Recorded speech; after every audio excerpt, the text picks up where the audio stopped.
Apakah Anda pernah merasakan nyeri pada punggung bawah ketika mengangkat benda dari lantai? Bisa jadi itu adalah LBP. Lalu, apa sih LBP itu? Dilansir dari WHO, LBP atau nyeri pinggang bawah merupakan rasa nyeri yang terletak di antara bagian tepi bawah tulang rusuk dengan bokong.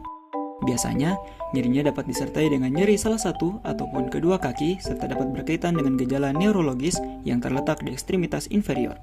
Keadaan ini biasanya juga saling berkaitan dengan berbagai kondisi, antara lain kondisi psikologis, biofisika, maupun sosial yang memiliki dampak pada proses pengantaran nyeri serta pengalaman terjadinya nyeri bagi individu. Prevalensi dari low back pain tergolong cukup tinggi, di mana menurut Ciza pada tahun 2020, LBP menyerang sekitar 568 juta orang di dunia dan menjadi penyebab dari kecacatan total di 160 negara. Sedangkan di Indonesia sendiri, berdasarkan data Kementerian Kesehatan Republik Indonesia tahun 2018, prevalensi low back pain mencapai angka 34,4 juta orang di seluruh Indonesia. Terdapat beberapa hal yang dapat mempengaruhi munculnya low back pain, antara lain berat badan, limitasi gerakan, gerakan yang salah, ketegangan otot, mengangkat beban dengan postur yang salah, serta kondisi patologis.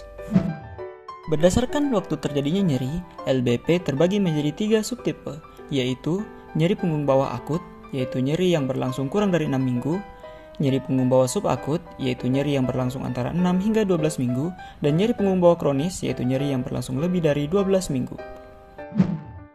Prognosis untuk LBP tergolong sangat baik, di mana sebagian besar gejala akan sembuh dalam waktu 2 minggu pada 70 hingga 80% pasien yang terkena dampak. Sedangkan hanya 5% lainnya yang mengeluhkan nyeri berkepanjangan. Dalam penelitian, disebutkan bahwa dengan melakukan komunikasi yang baik dengan pasien selama berlangsungnya terapi, dengan cara menekankan prognosis baik low back pain dapat membantu untuk mencapai rehabilitasi yang baik.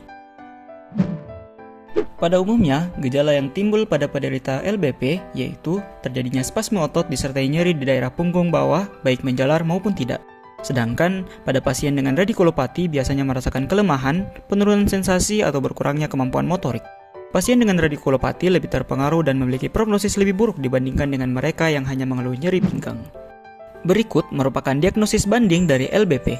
Yang pertama, ada compression fracture, yaitu adanya riwayat trauma kecuali osteoporosis, adanya nyeri tekan setinggi tulang belakang, dan juga adanya nyeri gerak. Yang kedua, ada herniated nucleus pulposus, yaitu adanya nyeri dari akar saraf L1 sampai L3 yang menjalar ke pinggul atau paha anterior, dan juga nyeri dari akar saraf L4 sampai S1 menjalar ke bawah lutut. Kemudian ada lumbar strain atau sprain, yaitu adanya nyeri punggung yang menyebar dengan atau tanpa nyeri bokong. Kemudian spondylolisthesis, yaitu nyeri kaki yang lebih parah dibandingkan nyeri punggung, adanya rasa sakit yang memburuk saat berdiri dan berjalan dan membaik saat istirahat.